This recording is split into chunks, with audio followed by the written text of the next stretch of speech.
കാലവർഷം കനക്കുകയാണ്.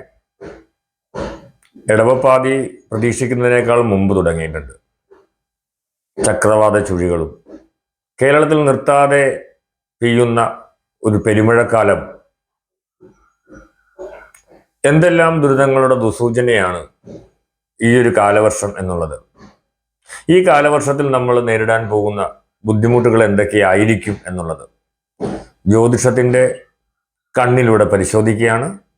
മാന്യപ്രേക്ഷകർക്ക് ശാക്തേയ മാന്ത്രിക പീഠത്തിന്റെ പുതിയൊരു എപ്പിസോഡിലേക്ക് ഹാർദമായ സ്വാഗതം. നിങ്ങൾ ഈ വീഡിയോ ആദ്യമായിട്ടാണ് കാണുകയെങ്കിൽ തീർച്ചയായിട്ടും സബ്സ്ക്രൈബ് ചെയ്യണം എന്ന് പറഞ്ഞുകൊണ്ട് നമുക്ക് വീഡിയോയുടെ വിശദാംശങ്ങളിലേക്ക് കടക്കാനായിട്ട് സാധിക്കും. ഈ ഒരു വീഡിയോ ഇങ്ങനെ ചെയ്യാനായിട്ട് എന്നെ പ്രേരിപ്പിച്ചൊരു ഘടകം തന്നെ ഇതാണ്. വളരെ പ്രശസ്തമായിട്ടുള്ള ഒരു ക്ഷേത്രമാണ് വൈക്കം ശിവക്ഷേത്രം. ഇന്നലെ വൈക്കം ശിവക്ഷേത്രത്തിലെ പടിഞ്ഞാറ് ഭാഗത്ത്, വടക്ക് പടിഞ്ഞാറ് ഭാഗത്തുള്ള ഒരു വലിയ ആല് മറിഞ്ഞു വീണു. നമുക്കറിയാം, എത്ര തന്നെ വലിയ കാലാവസ്ഥ വ്യതിയാനങ്ങൾ ഉണ്ടായാലും, കൊടിയ മഴയുണ്ടായാലൊക്കെ തന്നെ അതിനെ പ്രതിരോധിക്കാൻ ശക്തമായിട്ടുള്ള ഒരു വൃക്ഷമാണോ അരയാല്. അതുകൊണ്ട് തന്നെയാണ് ക്ഷേത്രങ്ങളുടെയൊക്കെ തൊട്ട് മുന്നിൽ തന്നെ ഈ അരയാല് വച്ച് പിടിപ്പിക്കുന്നത്. പലപ്പോഴും ആ ക്ഷേത്രത്തിന് തന്നെ ഒരു സുരക്ഷയൊരുക്കുന്ന, ഇടിമിന്നലിൽ നിന്നൊക്കെ സുരക്ഷയൊരുക്കുന്ന ഒരു വൃക്ഷം കൂടിയാണ് ആല്. അതുപോലെ തന്നെ അരൂക്കുറ്റി ഭാഗത്ത് ഒരു ക്ഷേത്രത്തിലെ കൊടിമരം ഇന്നലെ മറിഞ്ഞ് ആനപ്പന്തലിലേക്ക് വീഴുകയുണ്ടായി. തൃച്ചാറ്റുകുളം മഹാദേവ ക്ഷേത്രത്തിലെ കൊടിമരമാണ് ഇന്നലെ മറിഞ്ഞു വീണത്.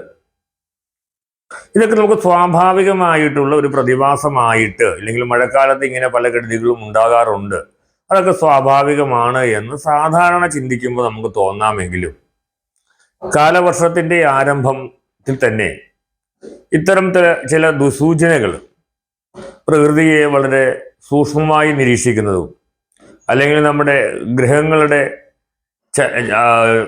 ഗ്രഹങ്ങളുടെ ഓരോ സ്ഥാനങ്ങളെക്കുറിച്ച് പഠനം നടത്തുകയൊക്കെ ചെയ്യുമ്പോൾ ചില സമയത്ത് നമുക്ക് ചില ദുസൂചനകളായിട്ടാണ് ഇത്തരം കാഴ്ചകളെ കാണാൻ സാധിക്കുക. അപ്പോൾ അതുകൊണ്ട് തന്നെയാണ് ഞാൻ ഈ ഒരു കാലവർഷത്തിന്റെ മുൻപായിട്ട് ഇങ്ങനെയൊരു വീഡിയോ ഇടാനായിട്ട്, നിങ്ങളുമായി ഈ വിവരങ്ങൾ പങ്കുവയ്ക്കാനായിട്ട് ശ്രമിച്ചത്. അപ്പൊ ഈ രണ്ട് സൂചനകളാണ് ഈ വീഡിയോയിലൂടെ ഞാൻ നിങ്ങളുമായി സംവദിക്കാനായിട്ട് ഉള്ള ഒരു പ്രചോദനം എനിക്ക് ഉണ്ടായത് എങ്കിൽ കൂടി, ഇപ്പോഴത്തെ ഒരു രാശി വെച്ച് നോക്കുവാണെന്നുണ്ടെങ്കിൽ കാളസർപ്പ യോഗത്തിന്റെ അല്ലെങ്കിൽ കാളസർപ്പ യോഗം അനുഭവിക്കുന്ന സമയമാണ് പ്രത്യേകിച്ച് കേരളം.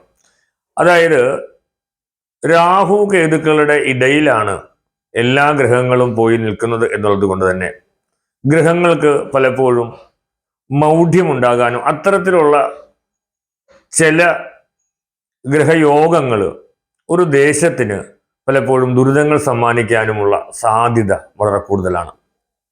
ഇപ്പോൾ ശനി ഗ്രഹം നിൽക്കുന്നത് തന്നെ മീനം രാശിയിലാണ്. ശുക്രൻ മീനം രാശിയിലാണ് നിൽക്കുന്നത്. അതുകൊണ്ട് തന്നെ മീനം രാശി ഒരു രാശി അന്ത്യമാണ്. അതുപോലെ തന്നെ അത് ജലരാശിയാണ്. അപ്പോൾ ഇതെല്ലാം കൊണ്ട് തന്നെ ഈ വരാൻ പോകുന്ന ഒരു കാലാവസ്ഥാ വ്യതിയാനത്തെ എത്രയധികം ഇത് ബാധിക്കുമെന്നുള്ളതാണ് പ്രശ്നം. അപ്പോൾ അതുകൊണ്ട് തന്നെ കേരളത്തിന്റെ കിഴക്ക് തെക്ക് വടക്ക് ഭാഗങ്ങളിൽ, പ്രത്യേകിച്ച് നമ്മളെടുത്ത് പറയുവാണെങ്കിൽ തിരുവനന്തപുരം, കൊല്ലം, പത്തനംതിട്ട, ഇടുക്കി പോലെയുള്ള ഭാഗങ്ങളിൽ പ്രകൃതിക്ഷോഭങ്ങളെ നേരിടേണ്ടതായിട്ടുള്ള ഒരു അവസ്ഥ ഉണ്ടാകുമെന്ന കാര്യം സംശയമില്ല. നമ്മൾ നേരത്തെ കണ്ട വയനാട് പോലെയുള്ള അതിന് സമാനമായ ചില ദുരന്തങ്ങൾക്ക് സാധ്യതയുള്ള ഒരു പ്രദേശമാണ് ഇടുക്കി, പത്തനംതിട്ട, കോട്ടയം, തിരുവനന്തപുരം, കൊല്ലം. ഈ പ്രദേശങ്ങളിലായിരിക്കും ഈ വർഷം കാലവർഷത്തിന്റെ അതികാലവർഷം അല്ലെങ്കിൽ അതിവർഷം അനുഭവപ്പെടാൻ പോകുന്നത്. അതിയായിട്ടുള്ള മഴ ഉണ്ടാകാൻ പോകുന്നതും അതിന് സമാനമായിട്ടുള്ള കൊടുങ്കാറ്റ് പോലെയുള്ള ചില ദുരിതങ്ങളൊക്കെ ഉണ്ടാകാനുള്ള സാധ്യത ഈ ഒരു പ്രദേശത്തായിരിക്കാം. അതുപോലെ തന്നെ കൊല്ലം നമുക്കറിയാം തീരപ്രദേശമാണ്. കടൽ തീരവുമായി ബന്ധപ്പെട്ട് തിരുവനന്തപുരം, കൊല്ലം ഭാഗങ്ങളിലൊക്കെ അതിശക്തമായിട്ടുള്ള കൊടുങ്കാറ്റ് പോലെയുള്ള പ്രതിഭാസങ്ങളെ നേരിടേണ്ടി വരിക. അതുപോലെ തന്നെ സമുദ്രത്തിൽ പലതരത്തിലുള്ള ദുരന്തങ്ങളെ നേരിടേണ്ടി വരിക എന്നുള്ളതും ഈ ഒരു സമയത്ത് നമുക്ക് കാണാനായിട്ട് സാധിക്കും. അതുപോലെ തന്നെ ഇതിന്റെ ഒരു കാളസർപ്പ യോഗത്തിന്റെ ഫലമായിട്ട് പലപ്പോഴും ഈ ട്രെയിൻ പോലെയുള്ള ഒരുപാട് യാത്രക്കാരെ കൊണ്ടുപോകുന്ന വാഹനങ്ങൾ, ട്രെയിനാകാം, അതുപോലെ തന്നെ വിമാനങ്ങളാകാം, ഒരേ സമയത്ത് ഒരുപാട് യാത്രികരെ വഹിച്ചു കൊണ്ടുപോകുന്ന അത്തരം യാത്രാ മാധ്യമങ്ങൾക്ക് ചിലപ്പോൾ അപകടങ്ങളിൽ പോയി പെടാനുള്ള സാധ്യതയുണ്ട്. പ്രത്യേകിച്ച് തീപിടുത്തം പോലെയുള്ള ചില ബുദ്ധിമുട്ടുകൾ, അല്ലെങ്കിൽ അത് റെയിൽ അല്ലെങ്കിൽ റെയിൽ പാളം തെറ്റുക പോലെയുള്ള ഒരു കാര്യങ്ങൾ, ഇങ്ങനെയുള്ള ചില ബുദ്ധിമുട്ടുകൾ കൂടെ ഈ ഒരു സമയത്ത് പൊതുവെ നോക്കുകയാണെന്നുണ്ടെങ്കിൽ നമുക്ക് സംഭവിക്കാനുള്ള സാധ്യതയുണ്ട് എന്ന് വേണം ചിന്തിക്കാൻ. അതായത് ഒറ്റപ്പെട്ടതല്ല, കൂട്ടമായ ചില അപകടങ്ങൾക്ക് ഒരു കാരണം കൂടെ ആയിട്ട് വരുന്ന ഒരു സമയം കൂടെയാണ് നമ്മൾ ഈ കടന്നു പോകുന്ന ഒരു സമയം എന്നുള്ളത് കൊണ്ട് എല്ലാവരും ജാഗ്രത പാലിക്കണം. എല്ലാവർക്കും പ്രാർത്ഥനകൾ ഉണ്ടാകണം.